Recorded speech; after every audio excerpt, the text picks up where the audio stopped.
Vamos a dar inicio con esta serie de pláticas, a finalizar en realidad ya con esta última, esta serie de 3 que estuvimos viendo en las pláticas anteriores que tuvieron, que bueno, la santidad básicamente es algo a lo que Dios nos llama, a lo que nos convoca, y es algo cercano, necesario, totalmente para el alma. Yo estoy más bajo como un señor, mucho más bajo, así que apenas me van a ver, con que me escuchen, ¿no? Con que me escuchen basta. Vamos a concluir entonces cómo es necesaria la santidad en el cristiano, cómo es totalmente necesaria la necesidad de obrar por nuestra santificación, de oír la llamada de nuestro Señor, una llamada que nos hace a todos, es inherente al bautismo, la llamada a la santidad. No discrimina esa llamada a ningún bautizado. Todos, absolutamente todos, tenemos esa necesidad de santificarnos, y no es un simple consejo de nuestro Señor, no es un consejo nada más. Si tú has decidido que quieres salvarte, tienes que ser santo. Es cierto que la salvación no es impuesta, pero una vez que decidiste aceptar esa llamada a la salvación de nuestro Señor, tienes que santificarte, porque no hay puntos medios en la santificación. En el terreno del alma no hay puntos medios, no hay medias tintas. O sea, es santo o es un condenado. Eso ténganlo bien en claro. ¿Cómo? Oiga, pero bueno, después de tanto tiempo, si muero en gracia, de todos modos entro al cielo. Sí, pero entienden que al cielo no entra nada que no sea santo, nada que no sea perfecto. Como dice nuestro Señor, como dice Dios por boca de San Mateo: sed perfectos como vuestro Padre Celestial es perfecto. No es si pueden, si quieren ser perfectos, si hoy tienen ganas. No, Señor, sean perfectos. Es imperativo nuestro Señor. Nos llama entonces a la perfección. Hay un cura modernista que a mi familia nos decía, bueno, es que una persona de mi familia le decía, es que sabe que tengo estas imperfecciones, me cuesta mucho, y le decía el hombre, no se preocupe, no somos perfectos, somos perfectibles, pero no somos perfectos. Fíjense ustedes qué pensamiento tan mediocre de este hombre, y de la doctrina modernista en general, pensamiento mediocre. Bueno, puedes perfeccionarte, puedes mejorar, le decía, pero no vas a ser perfecto solo Dios. Vean ese trasfondo, y además hay una contradicción en lo que decía este hombre. Somos perfectibles, pero no perfectos. El hecho de ser perfectibles, señores fieles, esa misma palabra quiere decir que eso que es perfectible puede llegar a ser perfecto. No lo es ahora, pero puede llegar. Perficere en latín quiere decir terminar, acabar. El perfectum es aquello que está terminado, lo que tiene todo lo que le conviene a su naturaleza. Si yo veo cualquier cosa de la naturaleza, cualquier cosa creada, y si tiene un defecto, no es perfecta, pero puede llegar a ser perfecta. Entonces, oiga, yo soy perfectible. Sí, porque puedo llegar a la perfección. Así que no es de que, bueno, siempre vas a tener un lado del cual cojeas, el cual no vas a ser perfecto, pero tú tiendes a la perfección. A ver hasta dónde llegas. Eso es lo que le está diciendo este hombre. Siempre vas a tener algún defecto, pero bueno, mantente ahí y trata de hacer la lucha. No vas a llegar a la perfección, pero tú trata. Eso es una mediocridad total. Eso es ser mediocres en nuestra vida espiritual. A ver hasta dónde llegas. El cristiano tiene que saber llegar hasta la salvación. Hasta la salvación y hasta la similitud total con nuestro Señor. Entienden que la perfección en el cristiano es no aceptar ningún error. No quiere decir, bueno, me voy a equivocar en lo que haga mañana, voy a construir esta máquina, voy a poner, no me va a salir el doblez, soy imperfecto, ¿qué? Me voy a condenar. No se refiere a eso la perfección. La perfección es lo mismo que santidad. A eso nos llama nuestro Señor. Y la santidad consiste en evitar cualquier ofensa a nuestro Señor. Le amo tanto que evito cualquier ofensa a mi Señor. En eso consiste el ser santo, en que todo lo refiere a Dios, todo lo vea venido de Dios, y todo se lo regrese con un olor de amor, de sacrificio, y que reproduzcamos vivamente la imagen de Dios en el alma, y que le amemos tanto, que le imitemos tanto, que al final acabemos hablando, pensando, obrando, juzgando, amando como Dios ama. La perfecta reflexión de Dios, como se ve uno en el espejo. Yo veo en el espejo una persona, sí, se mueve igual que yo, sí, soy yo. Lo mismo pasa con la gracia. El cristiano debe saber tanto imitar a nuestro Señor que se reproduzca exactamente como Él caminaba, amaba, obraba, vestía o amaba en este mundo. En eso consiste la santidad. Y además sepan ustedes que no es ese término santidad, esa lucha por la santidad es algo más que extraño en las almas de nuestros tiempos. Siempre ha sido algo extraño en la sociedad que tiende al mal, en la sociedad que es anticristiana desde siempre. Vivimos en un mundo sí horrible. ¡Ay, mira cómo está el mundo! Arrasan con todo, con la inocencia de los niños, con los valores cristianos. ¿Y cuándo los han abrazado? Salvo un tiempo muy específico de nuestra existencia, de la existencia de la humanidad en este mundo, salvo un periodo muy corto. Toda la vida ha sido pervertida la sociedad, toda la vida ha sido un obstáculo para la salvación, toda la vida ha atentado contra el nombre de Cristo, contra los derechos de la iglesia, contra la santidad, contra la pureza, contra la familia, toda la vida, siempre, pero hoy más que nunca, la santidad es algo extraño en las almas. Hoy sí, a mí me toca confesarnos, a los sacerdotes nos toca confesarnos, pero también hacemos en introspección en nuestra alma, vemos cómo se encuentra nuestra alma y vemos con pesar que no tendemos a la santidad tampoco. Es algo tristísimo que sí abate. Imagínense si uno ve eso, uno que es ministro, servidor de Dios, ¿qué sentirá nuestro Señor? Porque tenemos una naturaleza que nos mueve con vehemencia al lado contrario, es cierto. Y hoy no voy a hablar, queridos fieles, en este punto de aquellos que se lanzan como bestias a sus vicios, que sin ningún reparo se lanzan como bestias a pecar. No voy a hablar de esos. Yo me estoy refiriendo a las almas que tenemos un trato constante con las cosas espirituales, a las almas que comulgamos, que confesamos habitualmente. A esas me voy a referir hoy. Que es tan fácil caer en la mediocridad, sacerdote, religioso, religiosa, laicos, que únicamente se consuelan con no caer en pecados mortales. ¿Entienden? Y que no nos suena familiar, bueno, esto es mortal, no lo voy a cometer porque qué horrible, qué mal tan horroroso delante de nuestro Señor. Pero de venirles no hay problema, iguales venían, por esto no me condeno. A esas almas yo me voy a referir hoy.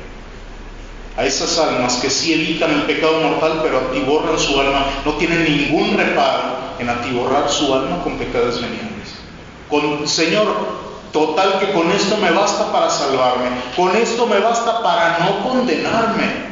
¿Entienden qué pensamiento tan impío? Esto me basta para no condenarme. Con esto, Señor, y es algo tristísimo. Total no es mortal. Ustedes saben que hay un escollo que nos advierte mucho a los sacerdotes de la teología moral.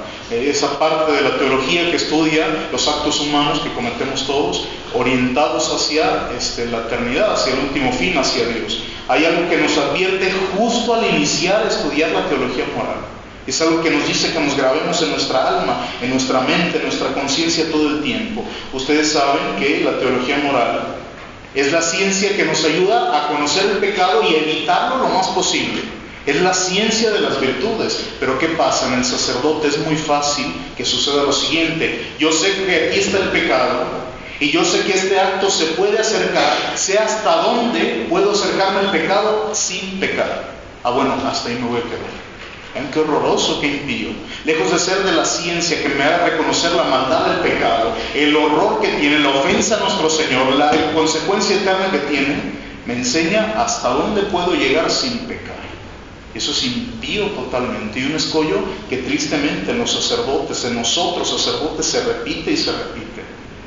Y lo mismo pasa con muchas almas que tienen ese trato constante con las cosas espirituales. Se va cauterizando, se va perdiendo ese sentido espiritual y se hace una rutina, se vuelve corriente. Se vuelve de tanto trato y tanto trato frío sin ningún fruto, se vuelve corriente. Y eso es algo terrible. Y eso se llama tibieza. Se llama tibieza justamente. Y tiene la misma malicia que un pecado mortal, porque eso nos condena totalmente. El alma que se consuela con no caer en pecados mortales está agravando su condenación. Está agravando su condenación, porque en la vida espiritual, el no avanzar, el retroceder, no hay medias tintas. Bueno, aquí me quedo, ya con esto me salvo. Ya firmaste tu condenación. Con eso nada más. El que no avanza retrocede necesariamente. Imaginen ustedes que yo mañana, cualquier persona dice, bueno, me voy a atiborrar de comida, me voy a atiborrar de agua y no voy a volver a comer en 30 años. Te vas a morir. Justamente eso pasa con la vida espiritual también. Justamente, el que no avanza, retrocede. Y es algo tristísimo. Ya con que me muera confesado, Señor. Esa mediocridad, con que me muera confesado. Señor, señora, si muero confesado, si muero en gracia, pero sin penitencia por los pecados pasados, no se imaginan el purgatorio que nos estamos ganando. Horroroso, larguísimo. Y grábense eso en la mente: al cielo no entra nada manchado, nada santo. Nada santo. Que si yo tuve una vida mala, una vida de tibieza, si muero confesado sin gracia, porque por una misericordia de nuestro Señor suspendió esa ley constante, que la ley, ¿qué ley dice? Talis vita y tamos, como es la vida y la muerte. Si yo soy un sinvergüenza en toda mi vida y me la paso rechazando la gracia de nuestro Señor, ¿qué obliga a Dios a hacer que al final de mi vida, bueno, me rechazaste, bueno, de todos modos te voy a perdonar? Dios no es tonto. Si toda mi vida me la pasé rechazando la gracia de nuestro Señor, Dios no está obligado a acercarse al final a mí. Al contrario, lo alejé toda mi vida. Y grábense eso: si yo muero sí confesado, imagínense la cantidad de pecados que voy a tener que pagar en el purgatorio. Porque de Dios nadie se burla. De Dios nadie se burla. Y eso, la penitencia que yo he hecho, tenemos que preguntarnos: ¿la penitencia que he hecho hasta ahora basta para reparar un solo pecado mortal que he cometido? Uno solo. Porque se nos hace que es bueno, sí, Señor, ya me confesé, me perdonaste el pecado, voy a dar esta limosna y pues ya reparé un pecado. Si viéramos la vida de los santos, de lo que eso vamos a hablar adelante. Entonces, de entrada, si muero en pecado, tengo que entrar en un infierno que no podemos ponderar hasta qué punto es horroroso. Y eso es algo terrible en el cristiano. No acabamos de concientizarnos de lo que engloba la palabra infierno. Se hace tan cercano, el cura me lo dice tanto en el sermón, que bueno, el infierno, sí, ¿qué más? Sí, ¿a dónde vamos a ir si me porto mal? Ponderar esa palabra, ponderar el sufrimiento atroz, incomparable, que se renueva cada instante, es horroroso. Un sufrimiento que se renueva cada instante. Piensen por un momento eso. No es como el sufrimiento de la tierra. Imagínense ustedes, porque muchos así lo conciben: bueno, si me condeno, va a ser todo el día de suplicio, como si hubiera día y noche en la eternidad. Todo el día de suplicio, terrible. Termina el turno, voy a checar, no, hoy estuvo terrible, a ver cómo está mañana. Y descansamos, a ver qué sigue mañana, como si hubiera mañana en la eternidad. En la tierra, queridos hijos, el castigo se acaba. Un suplicio, por más horroroso que sea, imagínense el peor que se puedan imaginar: morir quemado, morir de lo que quieran, acribillado, torturado, lo que quieran. Es horrible y se siente horrible, pero va a llegar un punto en el que el cerebro no alcanza a soportar tanto sufrimiento y se desconecta y se muere. Si se está quemando, se hace cenizas, lo que sea, se acaba. Pero imagínense ustedes ese suplicio, que a cada momento se renueva una y otra vez, que no hay un solo descanso. No hay un solo descanso. Aquí no hay mal que dure 100 años. Hay uno que dura una eternidad, y ese es el infierno, donde se acaba toda esperanza. Porque si el infierno tuviera un fin, se llamaría purgatorio. Si el infierno tuviera un fin, se llamaría purgatorio, porque eso es el purgatorio. Un infierno con fin, un infierno con esperanza. Porque en el infierno no hay esperanza de que cese, de que minore, de que acabe. En el infierno, en el purgatorio sí. Dice San Agustín que las mismas llamas que hacen de castigo para el condenado son los que hacen de purificación al justo. Esas mismas llamas que arden en el infierno, ese mismo tormento que tiene el infierno, lo tienen en el purgatorio. ¿Entienden? No es, bueno, cometiste muchos pecados, bueno, vas a estar 2 días en el purgatorio y ya te vas. Revelaciones que dicen de almas que desde el inicio, desde tiempos de los primeros padres de Adán y Eva, siguen purgando hasta el nuestro, porque la eternidad, el tiempo de los espíritus no es el mismo que el nuestro. Están purgando desde ese tiempo, y por 1 o 2 pecados mortales. ¿Qué va a ser de nuestra alma? ¿Qué va a ser de nuestra alma? Entonces empecemos a pensar un poco en la consecuencia eterna que tiene mi pecado, que tiene el rechazar a nuestro Señor, y el bien facilísimo de perder. ¿Qué cosa minora mi purgatorio? Evidentemente el mérito sobrenatural, pero es algo tan fácil de perder que si lo conociéramos perfectamente nos daría un terror salir a la calle.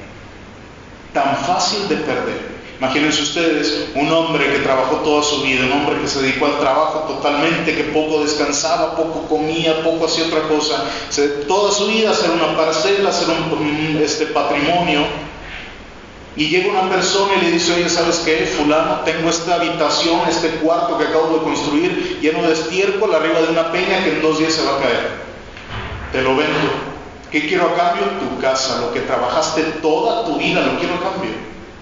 Digamos que está loco. Y si ese hombre dice: está bien, bien, te lo cambio. Estaría loco ese hombre. Más loco el cristiano que cambia el trabajo de toda su vida por un pecado mortal. Porque quedamos en ceros totalmente. En ceros después del pecado mortal es una locura terrible. Después de un solo pecado, evidentemente se puede revivir todos los méritos de nuestra vida, abrirnos el cielo, pero se requiere un acto de contrición tan perfecto y tan grande.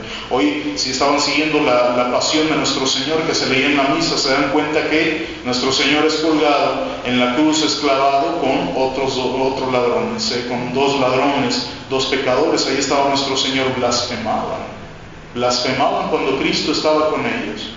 Y tuvo un acto de contrición tan perfecto, un reconocimiento tan perfecto de la divinidad de Cristo. San Dimas, que en ese momento fue de los primeros que llegaron al cielo.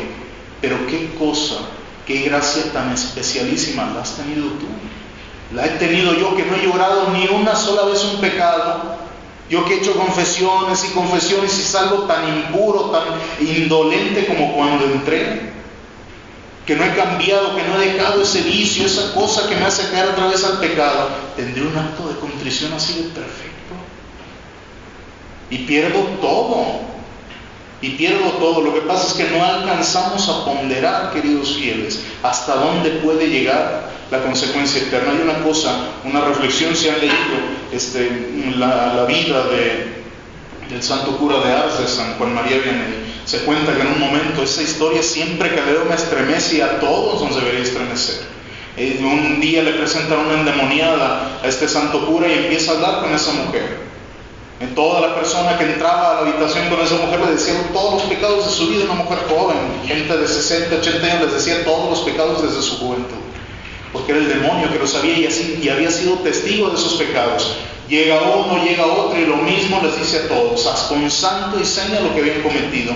Llega San Juan María Vianney y le dice: a ti, contigo no tengo nada que ver. Se detiene un momento el demonio y le dice: sí, una cosa, cuando eras niño robaste un racimo de uvas. Le decía San Juan María Vianney, claro, turbado en su alma: sí, estaba muriéndome de sed, llegué a una tienda, lo tomé, pero le dejé una moneda de lo que costaba, sí, pero el tendero nunca la vio. Y estaba ese pecado en el libro de su vida, nunca la vio el tendero. Una uva, queridos fieles. ¿Qué será de nuestra vida? Tantas palabras, juicios, pensamientos, un minuto perdido que está anotado en el libro de nuestra vida. ¿Qué va a ser de nuestra alma? ¿Cómo va a ser nuestro juicio? Una uva, y estaba en el libro de la vida de este hombre. ¿Cuánta penitencia tenemos que hacer si Dios ya nos lo ha perdonado? ¿Cuánta penitencia tenemos que hacer por un solo pecado mortal? No se convencen, vean la vida de cualquier santo penitente, véanlo. Había una santa, seguro que ya lo han escuchado, Santa María Egipciaca. Esta mujer desde pequeña se fugó de su casa, 12 años tenía cuando se fuga de su casa, y se avienta a las peores perversiones de la impureza. Se la vive así unos años, 5 o 6 años, se la vive haciendo la obra del demonio, buscando peregrinos, yéndose detrás de ellos y haciéndolos pecar. Hacía una antiperegrinación, imagínense ustedes, esa gente que iba a los lugares santos, ella se encargaba de hacerlos caer. 12 años tenía la chamaca, 12 años estaba así con esa alma. ¿Cuánto tiempo pudo estar pecando? 5, 6, 7 años. Tuvo un proceso de conversión inmenso. Cuando llega a una iglesia, Nuestra Señora no lo deja entrar y le hace ver su pecado. Casi 50 años se va la mujer a hacer penitencia al desierto, y penitencias horribles, viviendo la intemperie. 50 años. ¿Por cuántos años de pecado? 5 o 6. ¿Qué será lo que nos espera a nosotros? ¿Qué será? Y me voy más allá todavía. Se cuenta de la vida de Santa Margarita María de Alacoque, quien se le reveló el Sagrado Corazón, que cuando estaba en el convento lloraba amarguísimamente la mujer, una mujer santísima. Amargamente lloraba y hacía penitencias terribles, hasta que un día le preguntan: oye, ¿por qué tanta penitencia tan cruda, tan dura? Y dice: por un pecado que cometí cuando era niña. Le dije a mi padre una mentira y venía toda su vida llorando por ese pecado esta mujer. Venial. Anacoretas que se le vivieron en el desierto con penitencias rigurosísimas por pecados mucho menores y mucho menos numerosos que los nuestros. Mucho menos. Que claro, que exagerado, sí que exagerado. Lo que sucede es que ellos sí amaban a nuestro Señor. Sí les dolía haber ofendido a un Dios tan amante. Ellos no eran almalanzas. Esa es la gran diferencia. Y esto nos debería, queridos fieles, mover a un horror total de nuestros pecados. Una desesperación irremediable nos debería mover a perder toda esperanza si no tuviéramos manera de borrar esas culpas. Si no tuviéramos forma de borrar esas culpas, esa pena, ese reato de culpa eterna. Imagínense ustedes qué grado tan infinito de misericordia tiene nuestro Señor, pero aún viendo con una mirada de eternidad lo que tú hiciste ayer, lo que yo hice ayer, lo que vas a hacer mañana, el pecado mortal que vas a cometer mañana, pasado y después. Aún viendo eso, nuestro Señor, viéndose destrozado, azotado, rechazado, crucificado, una y otra y otra y otra vez por ti y por mí.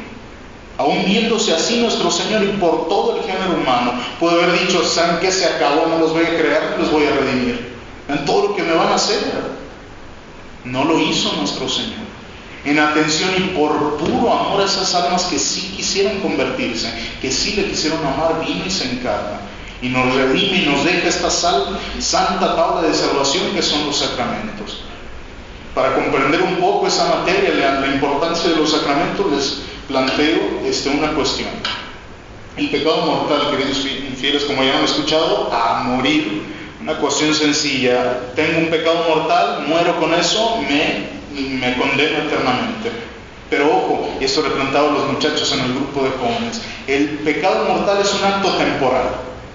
Entendemos que no, un pecado mortal, lo que quieran, un pensamiento, un acto de orgullo, no es algo que puede durar toda la eternidad.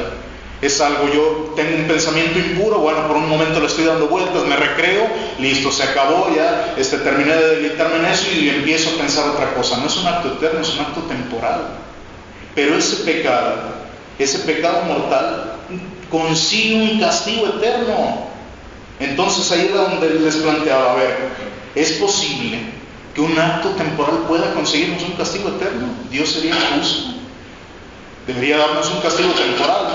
Claro, más de uno empezó a cavilar y bueno. Entendamos, queridos fieles, que una ofensa de parte de una criatura miserable como es el hombre, a la majestad infinita que es nuestro Señor, claro que merece un castigo eterno. Un castigo eterno, porque no estamos ofendiendo, no le sacamos la lengua a Dios. Estamos renovando la causa de la muerte de Cristo, pero no como redimidos, no como el sacerdote lo hace en la misa, lo hacemos como verdugos, matándole otra vez. Además, misericordia infinita rechazada es igual a sufrimiento infinito ganado, necesariamente. Y además sepan ustedes que el pecado tiene un doble capítulo, uno que mira a las criaturas y otro que mira a Dios. Piensen en cualquier pecado, el que sea, pecado de envidia, de impureza, el que quieran, de avaricia, el que quieran. Tiene dos elementos, que es la conversión a la criatura y la aversión a Dios. Un pecado, por ejemplo, de envidia, grave, porque ojo, con todos los pecados puede haber especie grave. Hay gente que se confiesa, bueno, tengo un pecado de envidia, pero es de envidia, no es grave. No señor, no señora, puede ser grave. Entonces llega esta persona, imagínense ustedes, ese pecado, tiene ese pecado de envidia. Claro que está viendo un bien de alguien más y ojalá no lo tuviera, que sé que le sirve, ojalá yo lo tuviera, lo usaría mejor, lo merezco más. Eso, y tiene ese pecado y listo, se acabó. Pero hay una parte, queridos fieles, que es la aversión a Dios, que yo estoy viendo que este pecado que estoy consintiendo es una ofensa a mi Señor, y aún así no me importa. No me importa. Si yo veo que está mal, me importa un comino, de todos modos lo voy a aceptar. Lo mismo con cualquier especie de pecado. Y sí, esa conversión a la criatura, bueno, me gustó mucho este carro, esta casa, lo que quieran, su salud, su familia, su estabilidad económica, lo que quieran. Pasa el tiempo, pensamos en otra cosa y se acabó. Pero hay algo que perdura, que es la ofensa a nuestro Señor, porque Dios es eterno. Es una mancha que si es grave no se quita con nada que no sea la contrición y la confesión. Esa mancha permanece, y sepan ustedes que mientras permanece una mancha, la culpa permanece también. Que si yo no expío esa culpa voy a tener, si no quito esa mancha voy a tener aún la culpa cargando sobre mí. La culpa dura mientras la mancha permanece. Y si nosotros morimos en ese estado, si yo muero con esa mancha, entro en un estado de eternidad en el que ya no puedo modificar nada, me fijo mi alma en la eternidad, y por más que quiera, no voy a cambiar nada, porque el último momento de mi vida es lo que me fijó. Me dejó fijo para la eternidad, y si me fijo con esa mancha en la eternidad, la culpa se queda conmigo en la eternidad.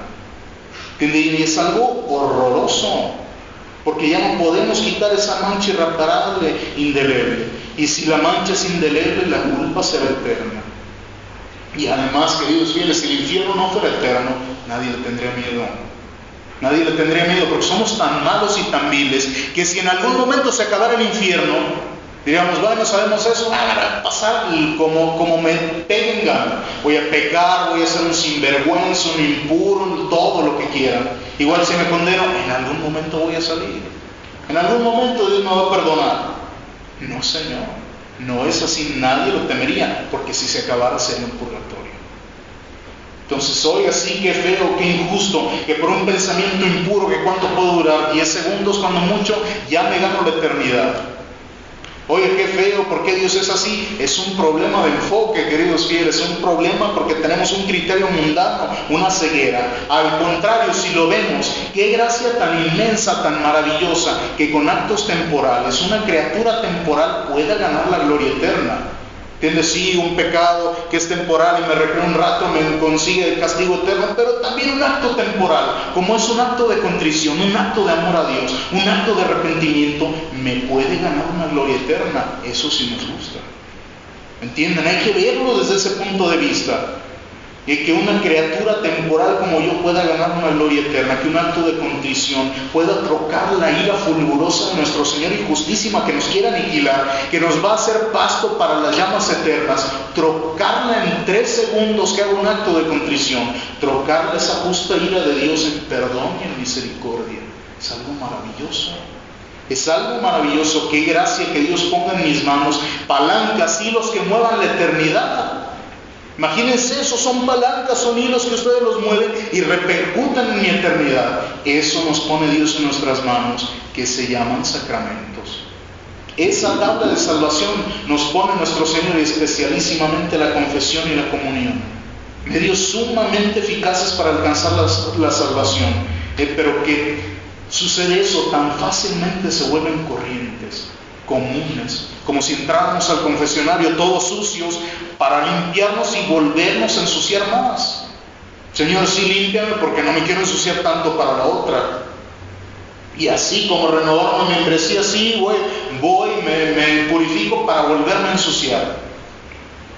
Es algo horroroso, impío, es una burla a la misericordia de nuestro Señor. ¿Cuántas veces, queridos fieles, entramos al confesionario tan indiferentes como si estuviéramos contando la historia de otra persona? Como si estuviéramos contando un cuento, sí, mire padre, tal.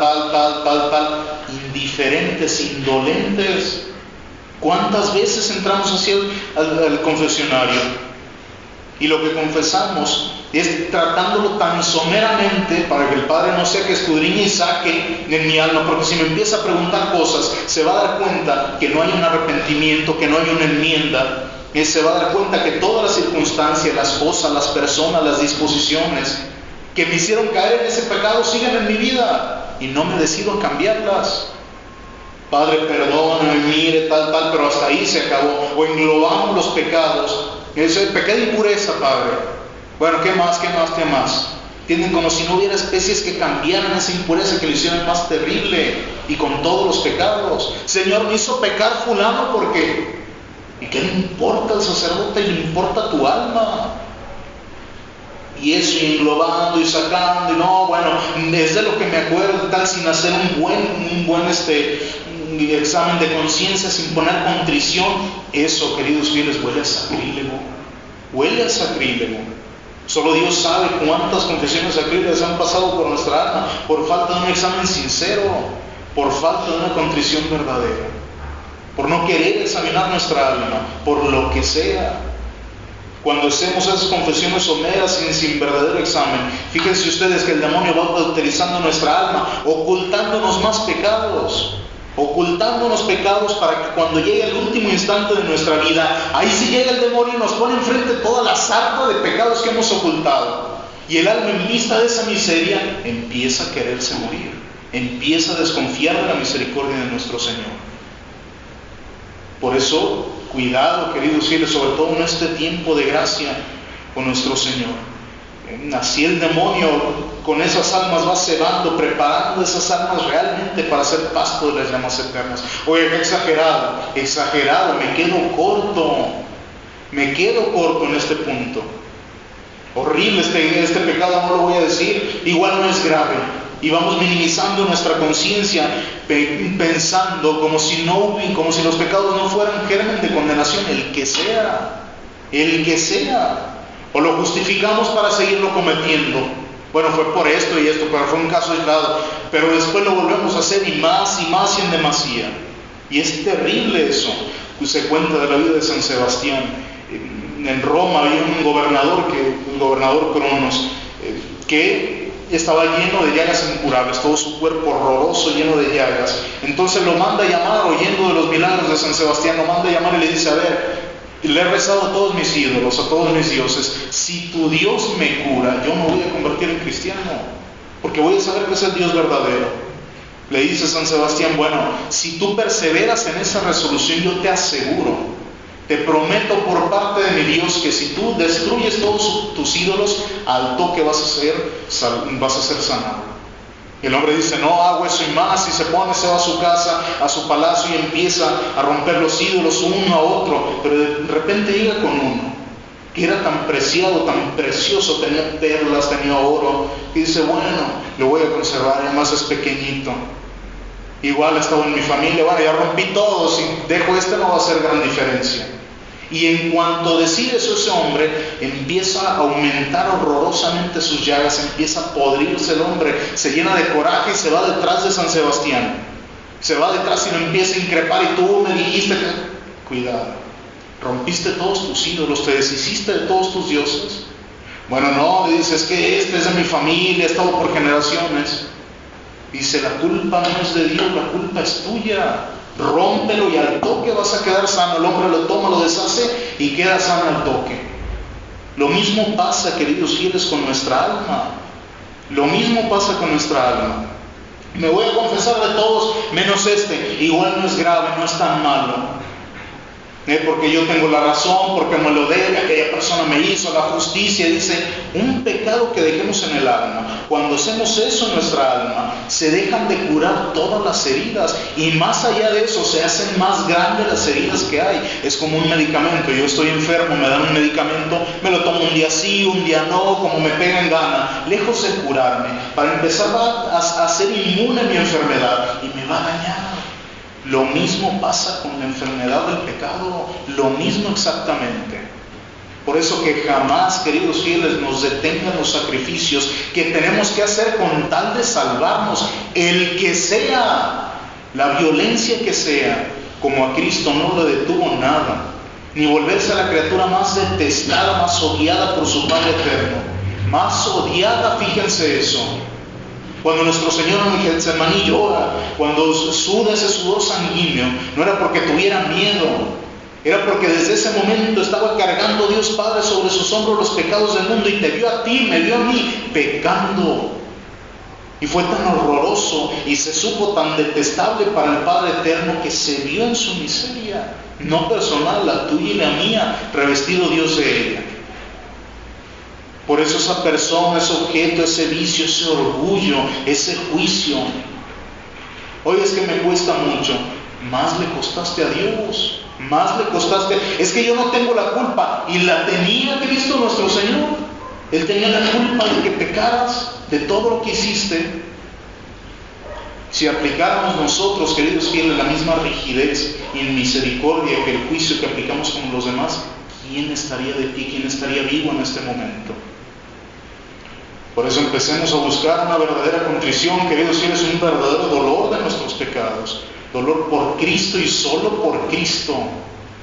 Qué frase tan bella. Vean los sentimientos de una santa que ama tanto a nuestro Señor, Santa Teresa.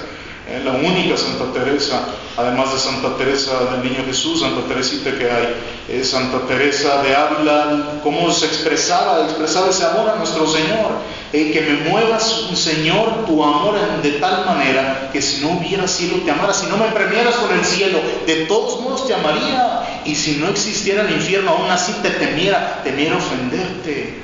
Así te amo, así te amo. Por eso empecemos a hablar de contrición en nuestra alma, contrición, el dolor de mis pecados por haber ofendido a un Dios tan bueno. Oye, pero he tenido en mi vida, fíjate tú, examínate tú. Si hay contrición en tus confesiones, si hay un verdadero arrepentimiento, hay un cambio de vida.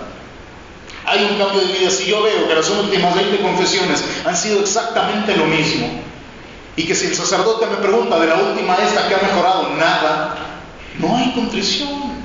No hay ninguna contrición, porque es burlarse de nuestro Señor. Imagínense ustedes, llega una persona, llega con ustedes y les deshace una pierna patada, le rompe la cabeza, se las abre, se va, después llega y oye, discúlpame, te gritas, bueno, te perdono, pero el jueves vengo a romperte también tu cabeza, romperte la otra pierna y desmayarte, pero perdóname ahora. Estaremos tontos si creíamos que hay arrepentimiento en eso. Bueno, ¿qué pasa con nosotros, con Dios? Si hay arrepentimiento en mi alma, tengo que cambiar de vida necesariamente. Algo va a cambiar en mi vida con ese pecado. Y lo voy a ver también en los demás. Quien te vio, quien te conoció siendo borracho, impuro, indecente, falto de caridad, si hay contrición, hoy no te reconoce. Hoy no te reconoce.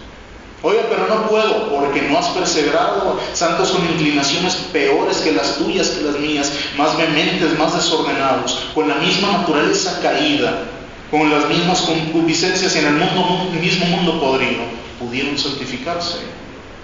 Porque Dios es el mismo, la misma naturaleza caída, la misma concupiscencia, el mismo Dios y la misma gracia que tú y yo tenemos. Eso es lo mismo.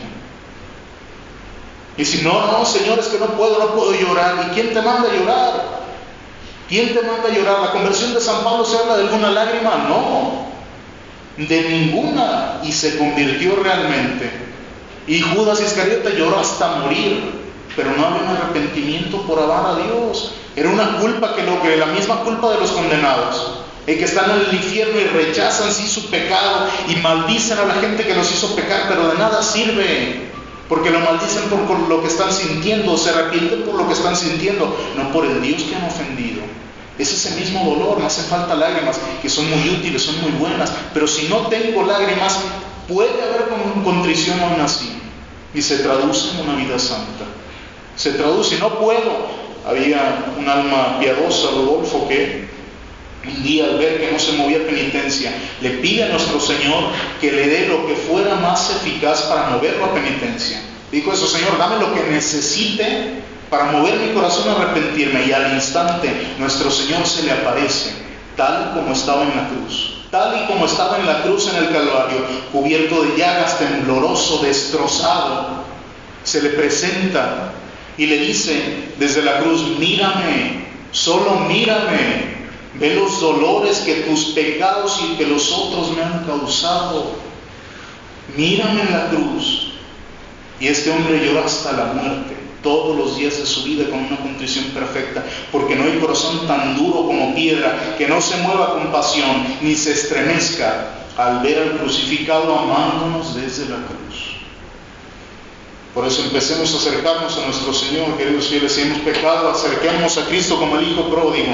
Al recibir la gracia, imagínense ese Hijo, lo mismo tiene que ser con nosotros que hemos pecado mortalmente. Al recibir la gracia, al darse cuenta de su miseria, este Hijo al toque abandona todo lo que tenía. Al toque, cuando se ve lleno de miseria, robándole comida a los puercos, lo peor, lo más bajo que había, en ese momento se decide cambiar, se levanta y ni siquiera voltea a mirar lo que dejaba. Bueno, es que nada, se levanta y se decide a volverse. No se queda, bueno, esto sí lo dejo, esto no, toma todo y se va, avienta todo lo que tenía y se va.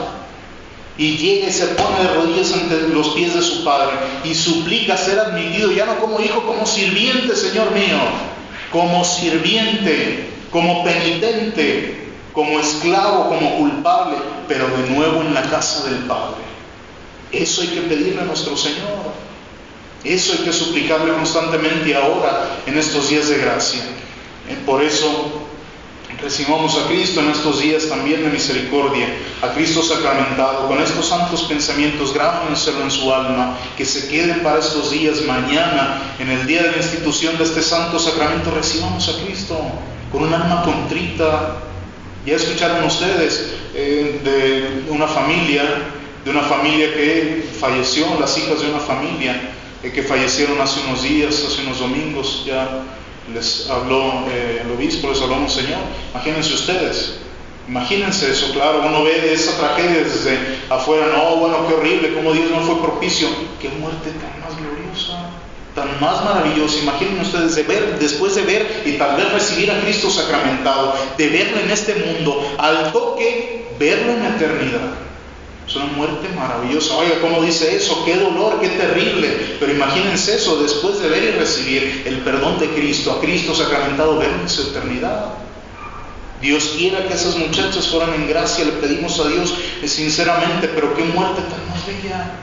Después de recibirla en este mundo, ser recibidos por Él en la eternidad. Por eso analicemos nuestra alma sinceramente. Analicemos esa vida, ese pecado que una y otra vez confieso. Señor, esto es lo que me hace caer, te lo voy a ofrecer. Te lo voy a ofrecer de una vez por todas, porque solo Dios sabe si saliendo de esta plática Dios nos llama a juicio.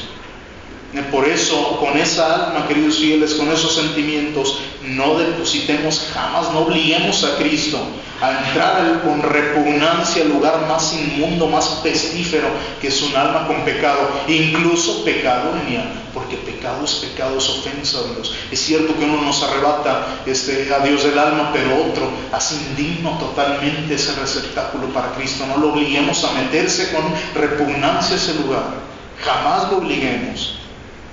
Por eso empecemos a obrar en nuestra vida esa salvación. Si yo sé que tal pecado, yo sé que si tengo esa duda, Señor mío, lo pongo ante tu presencia en el confesionario y dame gracia. Y empecemos a valorar la presencia de Cristo en nosotros, y que Dios habite, que Dios se supedite a la criatura. Imagínense eso, qué abajamiento de nuestro Señor, que Él se supedite a la criatura, porque cuando estamos en gracia, el alma se torna, por así decirlo, en Dios. Somos deiformes y lo que hacemos, lo hacemos con Dios. Imagínense eso, Dios, el eterno creador, supeditado al capricho de la criatura, al capricho en cierto sentido. Yo, después de recibir a mi Cristo, estoy en gracia, lo recibo, me hago uno con Él. Cuando oro es Cristo que ora, es Dios orando a Dios. Cuando obro es Cristo que obra. Cuando amo es Cristo que ama. Y cuando peco, lo corro a Cristo. Cuando lo peco, lo saco, porque Cristo nunca se quiere ir, se va echado, se va corrido en nuestra alma. Por eso empecemos a reflexionar esas verdades eternas, queridos fieles, para que este triduo sacro no sea otro triduo estéril. Otro triduo que no, si lo comparo con el año pasado, soy tan miserable como ese. Que no se diga eso de nosotros, queridos fieles. Hoy se convirtió, hoy se salvó. Empecemos a obrar así, para que nuestro Señor vea con ojos de misericordia nuestra alma y esta obra de santificación que quiero obrar en ella. Por eso empecemos a ver a Cristo crucificado en estos días, ándense recogidos, meditabundos meditando estos misterios de nuestra redención, para que Dios encuentre un lugar digno en estos días para habitar en Él y nunca ser echado, para que así recibiéndole constantemente en esta vida, Él nos reciba en la gloria celestial que tanto le ha costado tenernos allá. que nos reciba. Esa es la gracia, queridos fieles, que hoy pido para mí y para ustedes. Que Dios nos bendiga a todos. Vamos a finalizar esta plática. Vamos a pedirle a Nuestra Señora que nos dé esa gracia de imitarla, de hacer vida esto que hemos hablado, esto que hemos meditado.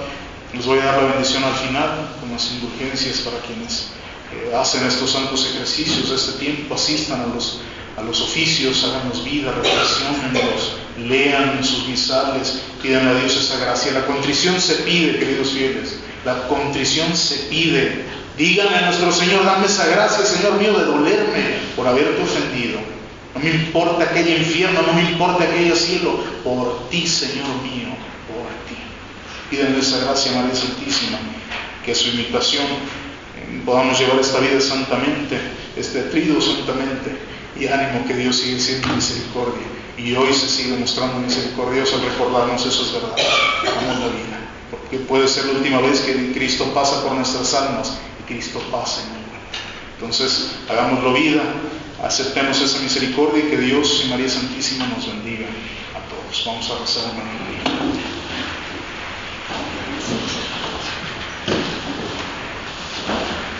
En nombre del Padre, del Hijo y del Espíritu Santo, te damos gracias, Señor, por todos los beneficios que de tu mano poderosa recibimos. A ti que vives y reinas por los siglos de los siglos, bajo tu amparo nos acogemos, oh Santa Madre de Dios. No desprecies las súplicas que te dirigimos en nuestras necesidades.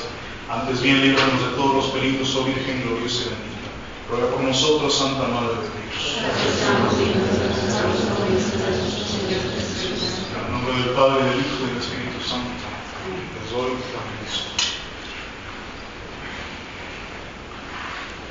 Que Dios Todopoderoso y Eterno, rico en misericordia, está delante de ustedes custodiando su camino, detrás guardando sus pasos, a un costado acompañándoles, sobre ustedes bendiciéndoles y dentro de ustedes santificándoles.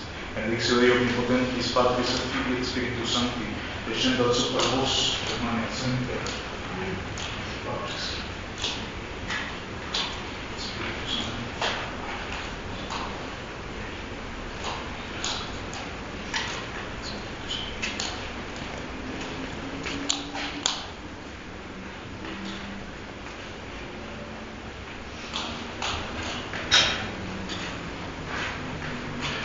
Bendiga a todos, pasen una santa noche y Dios mediante nos vemos acá, punto de las 6 de la tarde. Que Dios les bendiga.